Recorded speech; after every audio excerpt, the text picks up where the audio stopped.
The two of us. Yeah. I think the two of us whoop his ass every time. Welcome to Death Row. Like we always do about this time. I keep it real. You don't know, you damn sure should know. I cue him. I see him pass. What is the game plan? Come home with a pocket full of cash. Baby, we done it. Roll this, baby. Break out the red panties. Hey, pussy, are you still there? I back. Trust me, I back. 60 G's, baby! My balls was hot. Shit.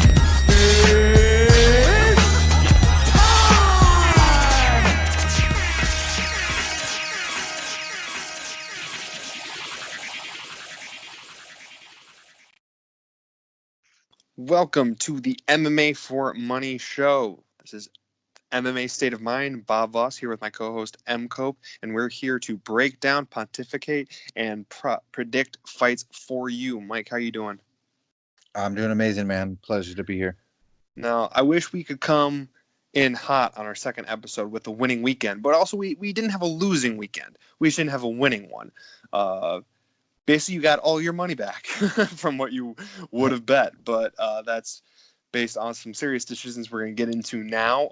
To start things off, just as a fun breakdown, me and Mike picked the Steven Peterson and Martin Bravo fight, just as fun to pick it out. And not only did Mike completely call it because he said Bravo's chin was gone, but there was a magical spinning back fist KO. But it wasn't just that. In the first round, there was a counter spinning back kick strike landed. And in the second fight, it was a counter spinning back fist KO. The seventh one in history. He just was absolutely deaded going from a dominant first round, that's Bravo, to getting completely laid out by Peterson.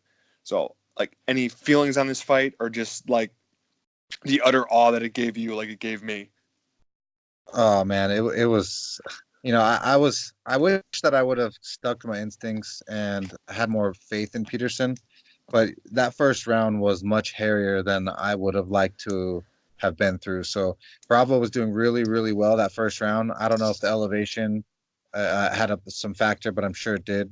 But he seemed to slow down a little bit. And then Peterson, man, overcame and had more heart in the end. And they both went for that spinning back fist at the same time. And it just turned out Peterson just caught him right on the chin, and he deaded him right on that hit. Well, and I got to give Peterson credit on his timing, because at least in the first, I know Bravo slowed in the second, but if there was one thing that the first round proved, was that Bravo was the faster fighter. But both with the spinning back kick counter and the spinning back fist counter, they were same time counters. So I don't know if he was anticipating it. He saw Bravo telegraphing it on the way in, but he just snuck it right inside both times. The second one obviously leading to the KO. So it's just, I don't know, it's an impressive view of timing, and I can't wait to see where Peterson goes from here. But now this next fight, this actually happened a little bit earlier on the card.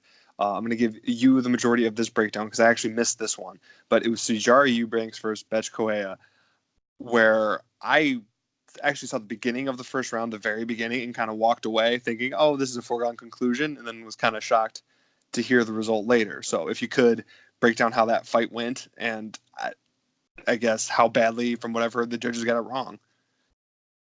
Well, I mean, I really care less about either of the fighters, but there's clearly a better fighter in this match, and it was Sijara Eubanks. I mean, I don't know if it's my personal feelings towards Beth. I just can't stand her. But round one, Sijara not only knocked her down and had her down with her hand behind her back in an old school wrestling position, and was slamming her face just so many times that it almost finished her in the end of the first. It was clearly a 10-8 round. Then, if you go round two and then round three, yes, Sijara slowed down, but never was there a round where Beth was clearly dominant, nor did she ever get a 10-8 round. So even if Beth, if Beth got round 2 and 3, that would be 2 points, and then the 10-8 round in the first for Sijara would be 2 points, and then you'd just have yourself a draw.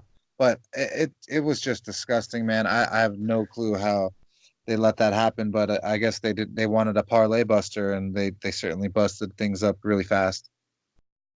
I'm honestly completely blown away by the judging on this card. We'll get to a little bit more of it in a little bit, but like usually you're used to a little bit of bad judging, but usually it's a little bit of bad judging kind of eking the like hometown fighter's way. I mean, there wasn't really a hometown fighter in this fight, but later on the card, it's like that it wasn't there. Like there was no hometown cooking or anything like that. But I don't know. I'm just kind of a little bit utterly shocked. One absolutely clear decision that if they would have gotten wrong, I would have been shocked. I guess similar to a fight later on the card. But Irene Aldana fought Vanessa Mello, and is Vanessa Mello UFC ready? Probably not. So it's a little bit hard to go by this performance. But Irene Aldana treated her like you treat someone that doesn't belong in the octagon with you. She outstruck her. It was an absolute boxing showcase. She even ended the first round trying to throw a flying knee right up the middle, just like, and it almost landed it. Just completely outstruck her. Had beautiful counters. Had this dipping right hook she was doing that was just lighting Vanessa Mello up. And I was almost shocked that eventually, with enough piling on, she didn't get a finish. But obviously, like we talked about on the show, this is largely a showcase fight. But how do you come away with this for Irene Aldana? I mean, obviously Mello wasn't quite up to snuff, but do you walk away seeing Irene Aldana as someone who's probably, like she says she wants someone in the top 5? Do you give her a chance against someone in the top 5? No, I don't. She just fought some girl that looked like she came out of the bar down the street and had a baby like 6 months ago. So I wasn't impressed with her opponent. The matchup, I mean, it made her look good, but I mean, it was just like putting a decent girl next to a really ugly girl. Of course, she's going to look better than the one next to her. So I mean, it is what it was. As much of a favorite as she was, she didn't impress me as much as the other girl we're going to talk about a little bit later. But it was what it was. She did her thing. But Mello was a pretty tough girl coming out of nowhere for being a nobody. So it was blah. No, yeah, I could see that. I mean, it just, Vanessa looks like she was a tough competitor who hadn't even quite made it to the UFC, or like a 2 or 3 fight pro that was on Dana White's Tuesday Night Contender Series or something like that. And Aldana just had way more experience, especially in the striking, and didn't really have to worry about too much going to the ground, so she could really let go. I mean, yes, at the upper part of the division, you're going to have some people that could really take her down and hold her down. Now this next fight, it really stung. Like I was counting my money at the end of it. This was my pick. This was my pick for the fight. I was like, "There's no way," because like absolute.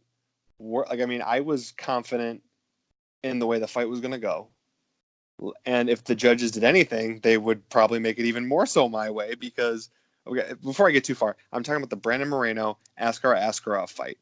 My pick last time around was Brandon Moreno at plus 145. He was the underdog, fairly substantial one at that. And Brandon Moreno looked good, man. He looked just as good as I thought he would. Although Askar seemed to have like the power wrestling advantage, Brandon Moreno's scrambling ability was very impressive. He would get himself out of the worst spots and eventually get to points of dominance. And whenever he was on top, one thing I was really impressed with, even more so than what I thought before the fight, he would rain down damaging blows. He wouldn't do those pitter-patter punches that people do on top. He would wind up and land these big borderline haymaker-style punches and land right on Askarov in the face. It was impressive how he was able to get through his guard like that. And he was the closest to finishing the fight on at least one occasion, but I'd argue 2. There was the head kick, and then I'm pretty sure the first round was when he dropped him also. I did score this fight 29-28 for Moreno. I was a little bit suspect when I heard the 30-27 on his side. I'm like, okay, how someone scored it a draw, I'll never know. And whoever scored it for Askarov, my mind was blown. It was one of those decisions that I thought so clear my way, as biased as I was, and my jaw was just at the ground. I mean, one thing I could take away from this fight was a great fight, and although it ended up being a draw, it shows that the pick and the bet at the plus 145 on Brandon Moreno was the right side, because he very nearly won that fight and it ended up being a draw when he was such a severe underdog. So I guess I'll take that, and then the fact that they didn't lose money. But I mean, what was your reaction to this fight? I mean, I know it was a crazy pace and had a decent amount of output at high elevation, but that almost made it even more impressive because these guys were still going like deep into the third round. Yeah, man, I literally just threw everything that was in front of me down on the floor because I just was just disgusted with another bad judging decision in MMA. I don't know what you got to do, man. I mean, it didn't matter if Moreno knocked him down with a kick at the end of round two. It didn't matter if he had him in a submission, almost subbed him. I guess he's not getting points. He's not getting points for being Mexican in Mexico. I don't know how anyone could ever have scored it for the other guy at all. The draw I could see because maybe they didn't want to kill two stars because it was such an exciting performance, but it was a clear 29-28 to me. I thought Moreno, his scrambling ability was amazing in those wrestling positions and in jiu-jitsu. I especially like to pride myself in being super fast. I'm not as big as most guys, so I'm smaller. So I need to be explosive and fast to have an advantage over someone bigger than me. And Brandon Moreno, his wrestling and scrambling ability was amazing in his defense. It got him out of a lot of bad positions, and his experience in the octagon also showed. I was super impressed with this new guy, and I literally didn't have as much respect for him as I do now. I look forward to his next matchup, and I hope that we get a decent line on him because he seemed to be pretty promising for fighting a guy like Brandon Moreno, who's already been here with a few guys. No, I completely agree with that, especially this being his debut. Like he came in there like he's an old savvy UFC veteran, which was nice to see from a debutante. The co-main event on this fight card was Carla Esparza versus Alexa Grasso. Now, again, I don't want to beat a dead horse, but this just seemed like the storyline of the card. It was terrible decisions. I did not score it for Carla Esparza, and at some point, I wish that the armbar that Alexa Grasso got would have finished the fight, so we wouldn't have had to deal with it. I'm going to pass it on to you. I want you, if you can, break down the armbar a little bit more because you have a little bit more of the X and O's in that for me. Like it looked beyond tight to me. I'm surprised it didn't get tapped or them just stop it from something being broken. And then I guess your take on the decision. If you also think like I did that Grasso won it, and I guess how egregious it really was. Yes, this was another one, man. They just, I guess they love killing the rising stars because Alexa Grasso is not only beautiful and she's sweet and she's a really skilled striker for in the women's division. I was super impressed with her takedown ability or takedown defense ability. Her jujitsu, that arm bar was so deep it wasn't even real. It was done. It was past done. It was angled so far the other way that if that was my arm, it was broken. I don't know. I have no clue how Carlos Esparza's arm didn't snap. Some people are just made really different, double jointed maybe. I don't know how her elbow and arm withstood that. I know she definitely took damage after the fight, and she said that she hurt herself, but she didn't wince, she didn't scream. She held through that armbar and didn't give the referee any verbal tap. There was no tap. That was the only thing impressive. Other than that, she got schooled, and Alexa Grasso got straight screwed. It was sad watching her when they did the judging decision when she just was like, "Oh, okay, I guess so." Yeah. I guess this was just, and we'll get even more so in the main event in a moment. This is just one of those fight cards that you just left with a bad taste in your mouth. Because even if you're someone, maybe even someone listening to this that doesn't bet on the fights, and you're just watching for pure enjoyment, the terrible judging and the shenanigans from the main event that we'll get to, it just like me, it left me just like not that I wasted my time, because obviously you still got to see like the Peterson spinning back fist KO and all that kind of stuff. But I don't know, especially when it's the last few fights on the main card, you just kind of walk away with like this numb, gross feeling of what did I just experience? Now, going along with that feeling, now that you're all right there with us, the main event was Yair Rodriguez and Jeremy Stevens, the fight that lasted 15 seconds.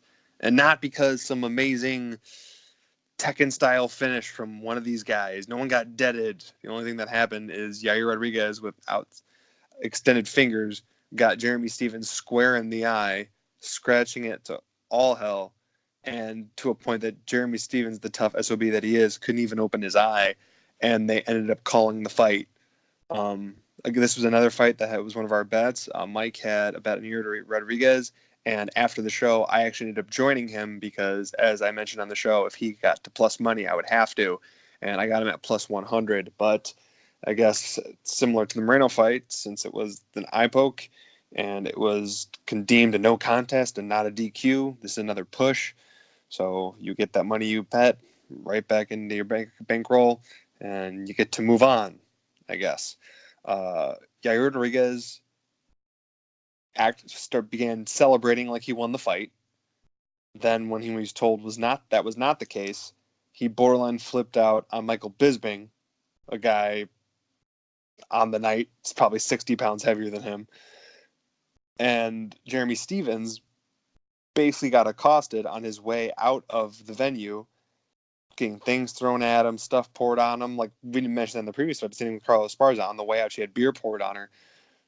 I'm not saying that's indicative of like the people at that event particularly. You just had a bad crowd. That could happen anywhere in the world at any sporting event. Doesn't necessarily mean it's a good thing, but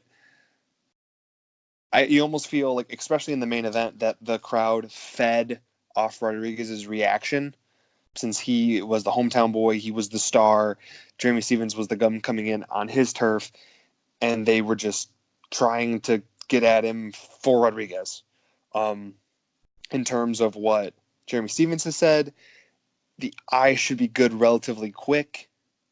So they could run it back and do it again. There's still a couple big fight cards coming up. I guess what's your opinion on the eye poke, Rodriguez's reaction to that, and if they should run it back, and if you have a preference on like major card or the rest of the year that it should go on?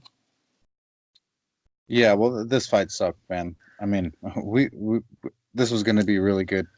Two people that were going to go at it and bang until someone fell. That's what I thought was going to happen, and we just got robbed. And definitely Yair acted super unprofessional, especially in your own country. You have people who can get excessively rowdy, especially when you stir them up, and especially when they've had alcohol all night. And after they've paid good money to see this fight and now have been robbed of the main event. I think that he acted very poor in his judgment, and the way that he acted. It was very unprofessional, especially the way that he spoke to Michael Bisping, who's a former world champion and represents the company quite well. I thought it was just disgusting, the way that he acted. And Stevens, the eye poke, it definitely poked him. I mean, he's not one to be a sissy. And like last week, I was making fun of Todd Duffy. This isn't one of those times. If he could have opened his eyes, he would have. I've never had my eyes shut from a punch or an injury, but one time my buddy in high school was a retard and he was trying to pass a drug test, I guess, and he put bleach inside of a Visine bottle. And I wanted Visine to clear my eyes and not bleach, and so I ended up grabbing the bottle and I dropped one in my eye, and I instantly knew something was bad, and I can't tell you how fast my eye clammed up and swelled up and shut. I woke up the next morning with so much pus over my eyelid that I couldn't even open my eye again the next day. So the eye's natural reaction to any foreign object or anything being anything that's hurting it, its defense mechanism is to clam shut and to provide fluids to protect the eye. So you can't blame Jeremy Stevens. These are just ignorant, dumb fans that don't know anything about anything. Oh well, and you could tell like the reaction to it. Whereas the Todd Duffy one, that eye poke, he seemed to just be utterly confused of the whole situation and flustered. Jeremy Stevens just seemed to be in so much physical pain. Yeah. Like I can't even imagine. Like I've had like an accidental somewhat poke near my eye, and I flip the hell out. And I've gotten things that have burned and stuff like that. Like, but never to the degree that happened to him. It's just like I'm not even remotely going to say anything bad about Jeremy Stevens for what that happened, and especially with how gung ho he wants to run it back and have a rematch. I guess it's not really a rematch, but wants to do the fight again. It's like any interview he does, he wants to do it. He wants to do it on either the Boston card or the MSG card or the Vegas card. He wants it to be on anything. He just wants to have this fight because there was this big how to do about how he's been down at elevation for 6 weeks, and then fight week the figure came out that he spent 30 grand on his fight camp. And I mean, Jeremy Stevens has been in the company a long time, but he's not a big money maker. So that 30 grand, that's a substantial amount of his show money, and obviously getting a win bonus. I mean, Dana likes him, so he might have cracked him off a few extra couple thousand, but that's not going to make it right. So I'm hoping that they can get this fight going and actually have it, because one, it'll be entertaining, and two, it's an end to this weird eye poke situation. Now, normally, this is where we would go into news and announcements, and we will break into a couple of them. Before that, we're going to take a little bit of a segue. Another fight card that happened this weekend was Ken Shamrock's Valor Bare Knuckle Fighting Championship. And I got to say, like, I've watched some of the Bare Knuckle that has been out. It hasn't really done anything for me. I mean, I watched a little bit of the Polymanagi. I'm probably going to pronounce that wrong multiple times. I don't know. There's too many syllables in there for me. Fight Artem Lobov. I watched that. I don't know. I just haven't got much out of many of them. For me, they just haven't been very entertaining. I don't know if it's the way they've done the rule set or what, but this Valor card was utterly entertaining. I thoroughly enjoyed the whole thing. I'm a fan of one night tournaments, especially when they do it the way that Valor did. So many times they do the one night tournaments, it's like a multi-tiered bracket. It's like, you fight once, then you're in the championship. It makes the best amount of sense. The early matchups were Sokoju versus Mighty Mo, and then Jack May versus Mark Godbeer. Mighty Mo had a little bit of trouble with Sokoju and took a decent amount of damage going into it, but ultimately ended up winning and moving on to the finals. Mark Godbeer just laid Jack May out in a severe KO that threw him down to the canvas to the point that he was being medically checked. I tried to clock it. There was like 3 or 4 minutes where he was breathing, but not really responsive beyond that. And then, in the main event, you had Mighty Mo versus Mark Godbeer, and Mark Godbeer got that title, man. And I love the 3-minute rounds for the first round, and I mean, I don't think it'll probably ever go 5 3-minute rounds for the championship like they said that they were going to have, but it's just enough time for guys to really get after it and like be able to go all out without having to worry about gassing too bad. I mean, obviously that happened a little bit, but it's still learning somewhat of a new fight style. Really, the only for anyone that didn't watch it, they use a pit. It's like a circular ring. There's no fencing up on the sides. There's a little bit of elevated flooring past the circle. You have to stay fighting within the circle. And actually, the biggest person that had issue with that circle, if you watch it, is Sokoju. When he's fighting Mighty Mo, he keeps trying to sidestep away from stuff. And I guess in like the octagon or another ring, he would go to like the other portion of the ring, but that's not there. That's out of bounds. So he kept being told to have to stay within the circle to fight. It almost just seemed to completely get inside his head at some point. He threw up his hands, just not knowing what to do. And I don't know, man. I don't know what it is, but the difference between this, I mean, the production value was great. The streaming was awesome. There's something about this that I just found thoroughly entertaining that I just haven't been able to find giving the other bare knuckle championships a chance. So, how did you feel overall on Valor? And I mean, how do you feel about any of the fights we talked about, any of the ones not on here? And how do you feel about Mark Godbeer going forward? I mean, he seems marketable enough to have as their heavyweight champion. Although I don't know if there's just the tournament champion like how UFC used to do it, or if he's going to be defending. That I don't know. Yeah, well, the Valor Fighting Championship did an absolutely amazing job for their first event. I don't think people realize how difficult it is to put on a venue and pay the fighters and pay the ref and pay the commission and pay Pat Miletich and get Ken Shamrock up there nice and fancy in a suit, and it all was so professional. And I was so stoked to see them be able to put on such a good show for their first event. Ken Shamrock and Lance and them, they did an incredible job, and I can't wait to see more of it. It totally it brought me back to like being a kid and thinking about Jean-Claude Van Damme fighting in Bloodsport, and that's the only way that I could explain this ring and this little pit. And it was just awesome to watch these guys go at it. They were throwing bombs, dude. Like Mighty Mo and Sokaju. Once Sokaju couldn't find his rhythm in that ring, like you said, or that pit, he was just totally out of it. He almost looked like he wanted to mentally check out, especially when he felt Mighty Mo's power. He had Mighty Mo hurt, I think, at one point, but Mighty Mo came back and he ended that fight. But the way that Mark Godbeer ended Jack May's night, man, it reminded me of something in high school that I seen like in the streets. Just some big college or the high school football dude just slamming someone down with a punch, man. It was impressive to watch him go from one fight to the next and do what he did, even with a hand injury ending up in the second fight.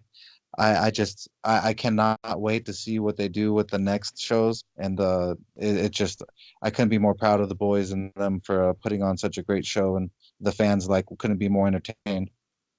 Well, honestly, one other thing I'm just thinking about this now while you were talking. Part of one of the things that I might be enjoying more in this, and there'll be an addendum to that at the end.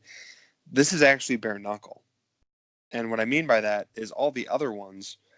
They're at very. I mean, I know that there's wrist tape in Valor, but so many of the other ones, they still get their hands taped up, man. So I mean, it forms somewhat of a cast, and like you can throw that much harder. And I actually think it's the tape that does so much of the cutting that they're experiencing in those other bare knuckle fights, where these guys just have so many lacerations over their face by the end of the fight, and not that many finishes. I understand something what they've done is they have some lower weight classes as well. But I think the fact that this is actually bare knuckle will turn down the amount of cuts that so many have been turned off by the other bare knuckle contests. Like I know a decent amount of like MMA figureheads, I guess you can put it, have talked about how they want people to fight with no gloves, and then now are going back on that because they're seeing all the lacerations. But I really think that might have to do with the extra padding on the hands that the guys are getting from getting all the way taped up. The fact that these guys aren't taped up, yeah, they have to hit with power. They do have to put some in reserve so they don't hurt their hands. I mean, yeah, you already spoke on some of the hand injuries, and that's going to happen, especially in a one-night tournament. But that could happen in a one-night tournament with gloves. So I don't know. I'm walking away from this excited about events in the future, since they've said they plan on doing more.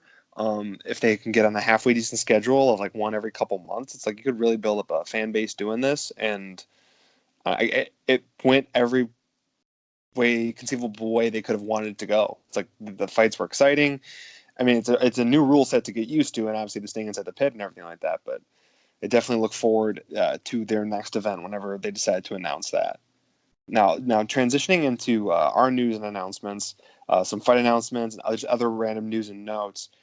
Two big fights that have been announced. One was just announced either today or yesterday, and one just since we last recorded the show. The one that happened since the last time we recorded the show was Santiago Ponzinibbio versus Robbie Lawler, which is just a great fight. Although I'm starting to get worried that they are borderline just using Robbie Lawler's name to build up contenders at welterweight, because Ponzinibbio is a dangerous man, and other than minor injury and being just on the shelf for a long time. It's like this is a very dangerous fight for Lawler. And then a huge fight that got announced was Brian Ortega, after over a year, is going to be fighting Korean Zombie, and they're going to headline the last card of the year, which is December 21st, and that is actually in South Korea. Now, before I move on to a little bit other news and notes, do you have necessarily a lean on either one of those fights? Obviously, this is not a pick. This is not an official anything, just initial leans and or just thoughts on the matchups in general. Yeah, I don't like the matchup for Lawler. I think it doesn't favor him, so I definitely would go with Ponzi. And Ortega versus the Zombie. I'm gonna go with the Zombie because he just does zombie things. No, I agree, and he definitely has power and can really put a hurting on Ortega, because if Ortega fights Zombie like he tried to fight Holloway and tries to go toe to toe with the striking, that's not going to go very well. And obviously, the Korean Zombie is no slouch on the ground, so I don't know. It just makes for a banger of a fight. I'm excited for it. Another little bit of news, you actually sent this my way, is they had talked about, and not really hush whispers, but like pontificating the fact that The Rock might be the one to put the belt on whoever wins the BMF title. It was more Masvidal going back and forth with him on Twitter. Well, Dana White has made it official that whoever wins that belt is going to get put on him by The Rock, and that the title itself is going to be worth $50,000, which sounds like a lot. And I mean, it absolutely is, but I would also like to hear how much like a normal championship belt costs. And if this is substantially more than that, I wonder how those guys feel walking around with a belt that's not going to be worth as much as that one. Then the last little bit of news, and we'll be able to use this transition into the fight card that we're talking about, but a recent fallout from actually this week's fight card, UFC Copenhagen. Alessio Di Chirico needed a new opponent. Now, in steps in Makhmed Muradov.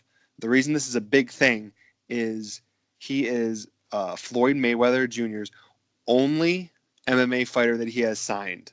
So he's the only one he's representing. And he's in the UFC now. And he's going to be the UFC's first Uzbekistanian-born fighter. He has over 25 fights to his credit. And he is already installed as the favorite in this fight. And this fight got announced today. So I guess thoughts on more connection with Floyd Mayweather and the UFC, if you know anything about this newcomer coming in, and just thoughts on the scenario at all. Well, I think it's got to be pretty alarm, or it's pretty cool that Team Money selected this first guy as their MMA fighter. You'd have to think there's a reason why that they have chosen him.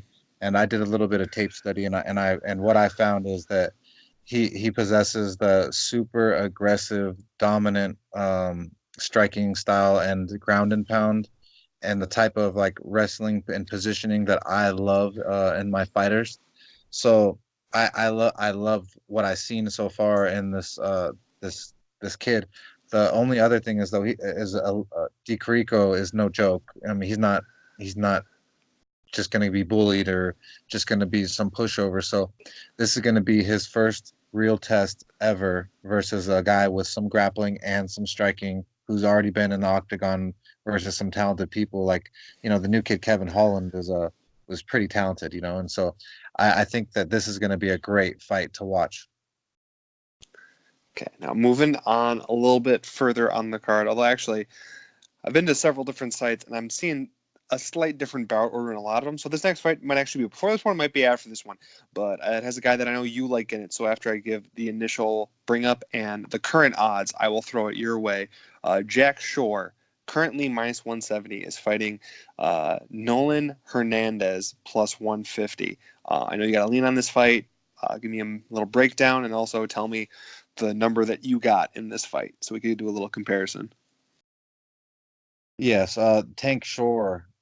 He is one of the Welsh's top prospects at the moment. He's undefeated. He has really, really, really good single leg, double leg takedowns. He seems to not play very many games and knows what he's good at, and he will shoot in for that double and single leg and finish it very, very well. I love wrestling and I love jiu-jitsu, and whenever I see that type of fighter, I love I love having them on my side. So I am gonna pick him, Mr. Shore. I'm gonna put the money line down. It was I think a negative 160 on Bovada, and I think that Shore should be able to get a possible rear naked choke finish in front of his country and all of his fans, and show them what a top prospect is, because the guy that he's facing has given up his neck just recently. Oh, awesome to hear. Can't wait to watch that fight. And now, one quick note that I have not mentioned before on this show.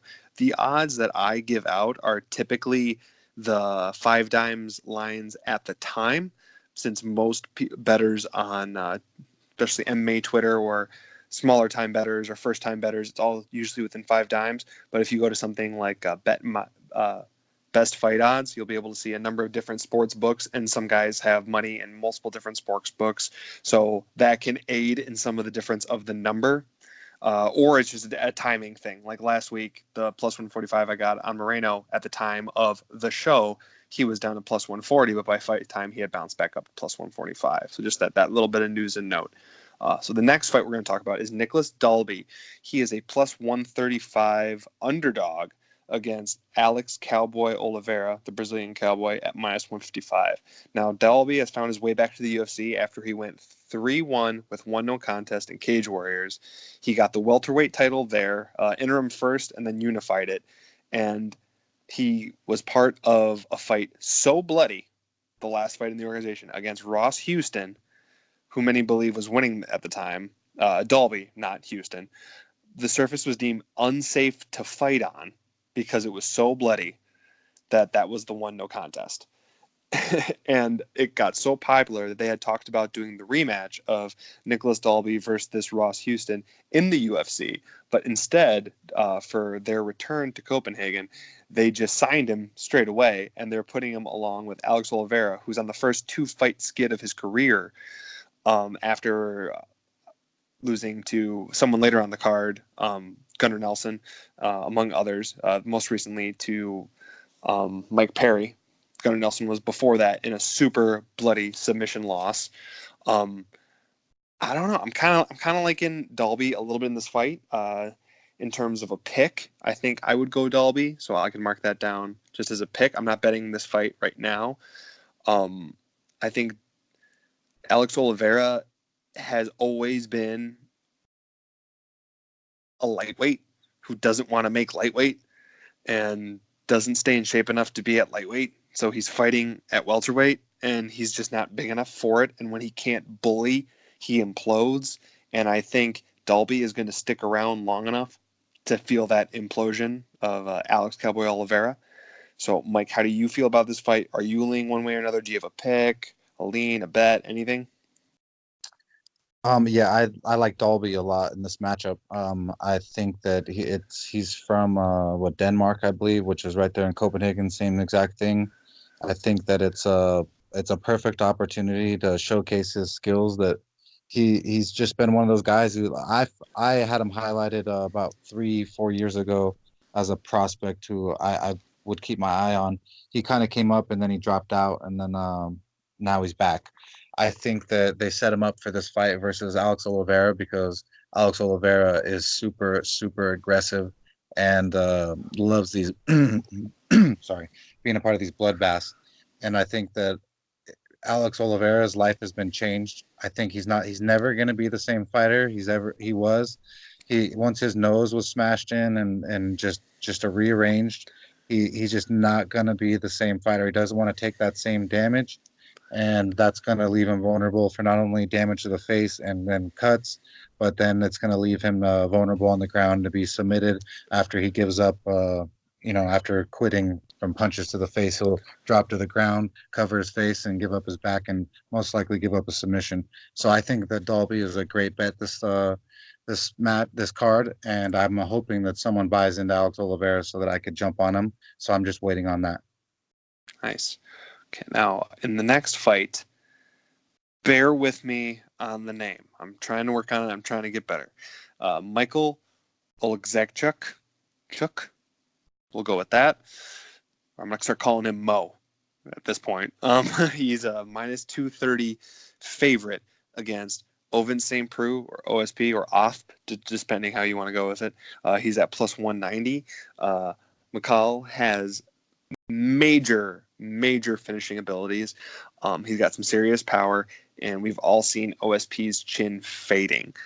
Can it hold up? I'm leaning towards no. OSP is 1-3 in his last 4, and the biggest thing that's keeping his name anywhere near the top of the division is one of his last big wins was a head kick KO over now surging contender Corey Anderson, who's pushing for his chance at the title. But his last loss was that head kick loss to OSP. So I think before you and I had talked about it before, I also want to give out there is the odds of McCall inside the distance is minus 155 for anyone's thinking it's going to go that way. And honestly, I think that's the most likely outcome. I would love to be able to see that at plus money because then that would for sure be a bet for me. The minus 155 is a little bit steep because I would have to put enough in it to at least cover a unit. So as of right now, I'm backed away from it. But if you're looking for a good parlay piece, I think McCall could be in there for sure. And I mean, I know OSP's got some freak athleticism, but that's becoming fewer and fewer and far between when he could actually do it. How do you feel about this matchup? Do you think OSP's chin could actually hold up to this for once? Is it back? Does he have it enough? No. I'm with Michael. I think that he's gonna get a finish here. I think he's more aggressive, has a better chin, and OSP has shown me nothing in really the last 4 fights. I know he's gotten a head kick win, but head kick wins are not I don't say fluky, but they can happen in a much easier way, in a lucky way almost. But I think that Michael should be able to dominate OSP, just like we talked about the white OSP Krylov performing and not showing up. I think that the real OSP is going to come here and not show up. Yeah, and honestly, I think it's going to be he's going to get KO'd, and it's just, I don't know. He just has tendency to just go full limp and go down. So I don't know. It's going to be quite the highlight if it happens the way you and I are thinking. The next fight is Ion Cutelaba at plus 115 against Khalil Roundtree Jr. at minus 135. How do you see this fight? I favor Khalil Roundtree Jr. When I think about two people as athletes, and I think about being on the street, if I saw Kutlaba and Khalil and Khalil Mack, if I saw Roundtree Jr., I would. It's okay. They won yesterday, so it's okay to get your mind on them. On the Bears, I know they did a great job. So Mr. Roundtree Jr., aka Mack, I think that his striking, when he first got in the UFC, he was just an athlete and a very, very good athlete. Super explosive, had a lot of power, but very, very, very rough and raw. He's beginning to be much, much more polished. Believing in his striking and himself and his chin, and when to put himself in different situations. I feel like Roundtree Jr. is just a monster, man. And I think was it Jared Cannonier that beat up Kutlaba. I think that this is another big Godzilla dude who's going to come here, and Roundtree Jr. is going to grab him in a Muay Thai clinch and slam knees into him and something else. And I just really feel like this is Roundtree Jr.'s fight to showcase himself. I have a lot of issue with Cutelaba for a couple reasons. I'll give you a little background. Is like he's coming off a loss to Glover Teixeira, but he's really, really good. I don't want to downplay Ion Cutelaba. He's really, really good. He's fairly athletic. He has a good wrestling game for light heavyweight division. He has good sound striking. He just has this. He can't keep anything in the tank. Every punch is thrown to finish. Every takedown is initiated to finish. He doesn't know how to pull back when he needs to. Obviously, you want to go for broke when it's necessary. But if you're going for a takedown and it's not going to be there, You don't put your whole weight into it. You get to an advantageous position and then you back away. If the finish is not there, you back off the striking to have something in the reserves. He doesn't fight that way. As far as I could tell, he can't fight that way. Even the past USADA issue hasn't helped him figure out a way around that way.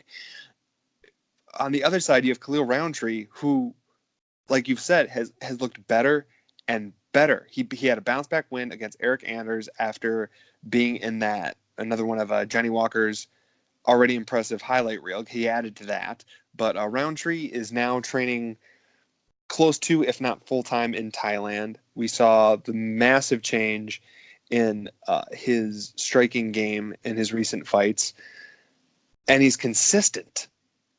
He knows when to pour it on. He knows when to pull it off. So, like right now, if you had to ask me who's the better fighter, I probably would still pick Ion Cutelaba. If you would say who's the better striker, versatile, I might go Roundtree, but in general, like with combos and just general power, I would still probably go Cutelaba. Wrestling, well, that's 100% Cutelaba. I actually think in this fight, he's going to have some pretty dominant wrestling in the first round. But he can't sustain it. So, like, I wanted to put money on Cutelaba so bad. I really, really did. But he's let me down so many times. And he's just completely burned through his reserves in just over a round, and the other guy taking over. So I'm going to go with you, Mike. I'm going to agree with you. I think Roundtree's going to get it. I think it's going to be, I actually think Roundtree's probably going to lose the first round. I think it's going to be a close but clear round for Roundtree in the third. And then I think it's going to be such a dominant, close round in the second, such a dominant round in the third by Roundtree that he actually might get a finish just from piling up so much offense. So with that, I'm going to go to a fight that I really want to bet, but I would need the odds flipped for it. It's Gunnar Nelson. He's plus 125 against Gilbert Burns, which is at minus 145. Gilbert Burns is a longtime lightweight.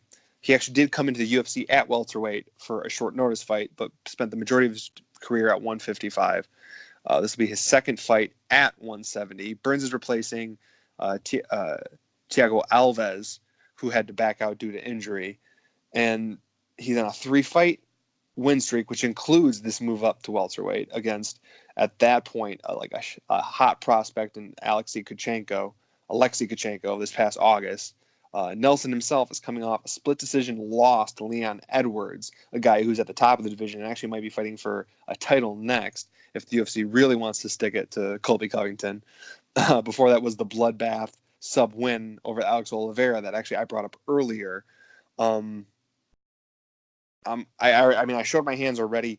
I want to bet Burns in this fight because I really like Gunnar Nelson. Gunnar Nelson is good. He has a good blend of karate and jiu-jitsu, but this is one of those times where he's fighting someone with better jiu-jitsu than him, with better accolades than him, and a more powerhouse ground specialist in Burns. I think Burns has more power on the feet. It could even just come down to the fact that Burns is willing to put out more offense and Nelson is looking for the perfect strike. Would I be shocked if Nelson somehow got a random sub? Not necessarily, but when I first saw this fight, I'm like, yes, I'm going to bet Burns. But this price is keeping me away in a major way. I thought the line was going to be flipped and I was going to get Burns at dog money again, but apparently everyone's starting to realize that Burns at dog money is actually a pretty good bet. So at least as of right now, I'm staying away. The pick would be Burns, but I'm going to keep my eye on it. If he gets close enough to even money, even if it's a pick 'em or maybe even minus 120, I might not be able to say no. How do you feel about this fight? Do you think it's going to go to the karate jiu-jitsu fighter, or are you going to go with Kamaru Usman's main training partner? I like Burns in this matchup. I think that whenever Gunnar Nelson's jiu-jitsu gets equalized or outmatched, and the other time that it has been like that, it was 2 times. It was Damian Maia, which he lost, and Ponzinibbio, which he lost. 2 black belts, pretty high class. So Burns has got the better grappling. I'm not worried about him getting submitted at all. If he gets submitted, I'm just a moron, and it is what it is.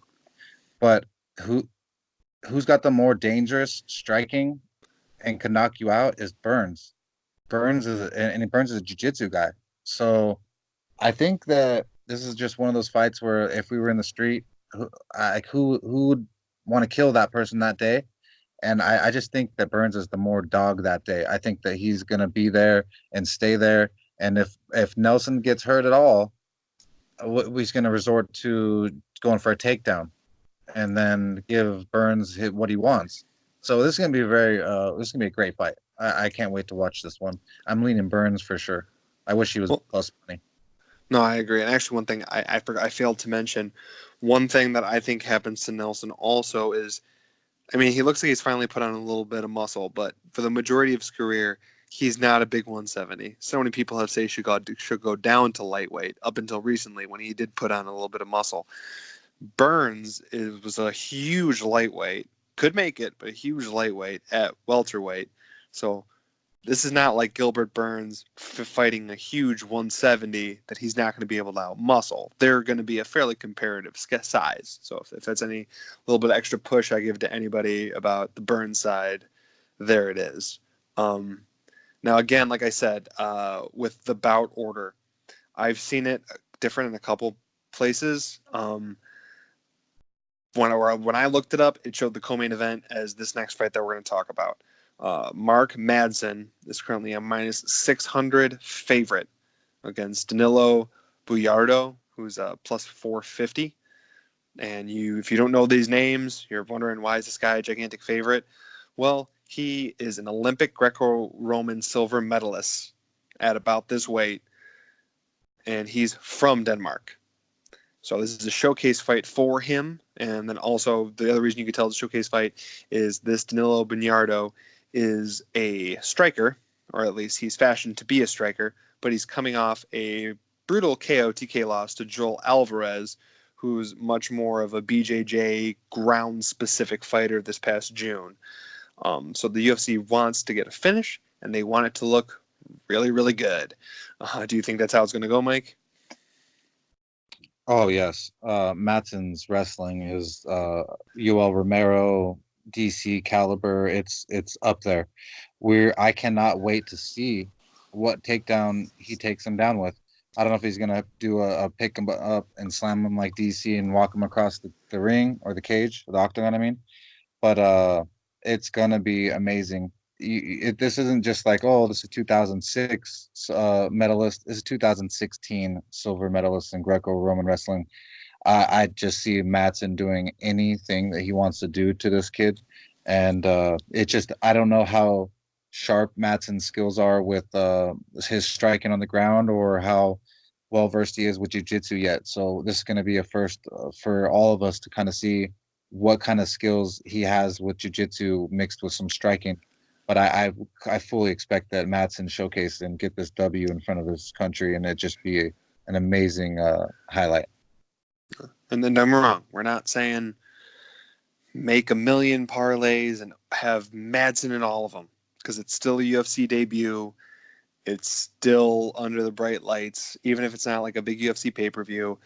So, but this is a perfect fight to sit back and watch to see how he fights. I've heard people say that Greco-Roman is the perfect style of wrestling to transition into MMA because it's not so.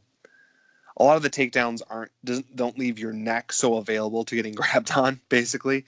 So, like similar to Randy Couture and how he used to fight, it's like very rarely would he find himself in a submission because your neck just isn't in those positions.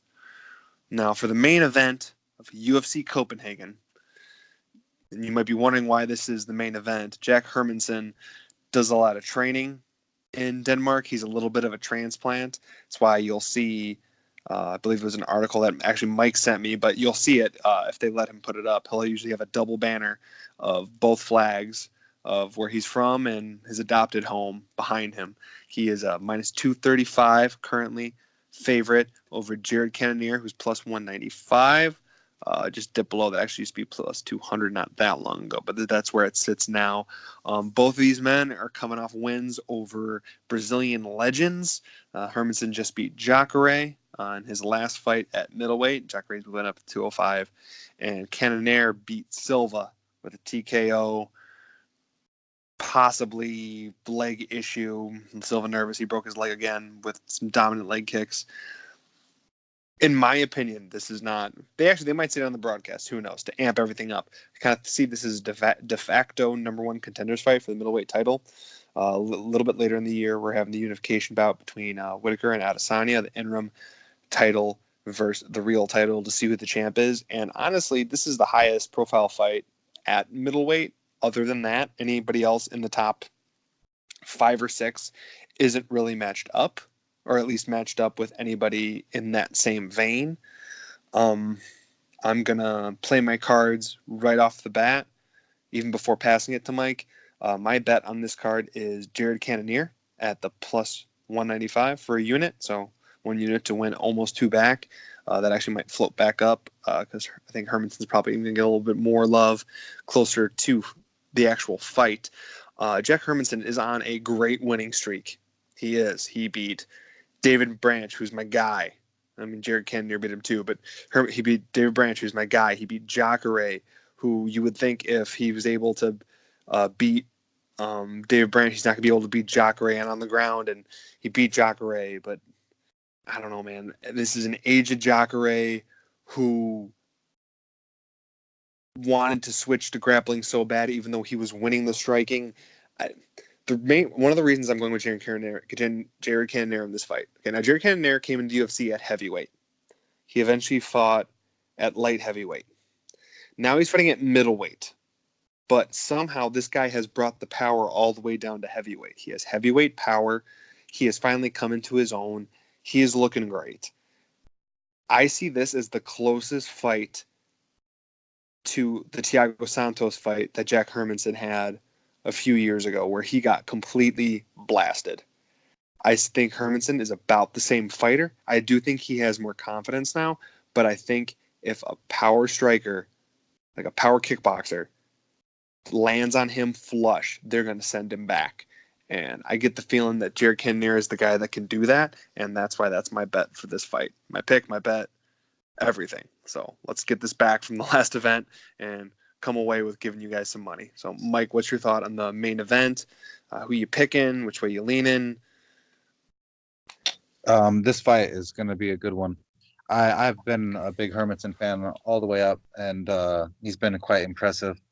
His striking is what lacks, and the way that he shoots in for takedowns, it leaves him vulnerable to a knee or to a kick or just to be hit by a power strike. And so I like that you're going out on the limb and going to pick Jared Cannonier here, because it is a very risky matchup for Jack Hermansson.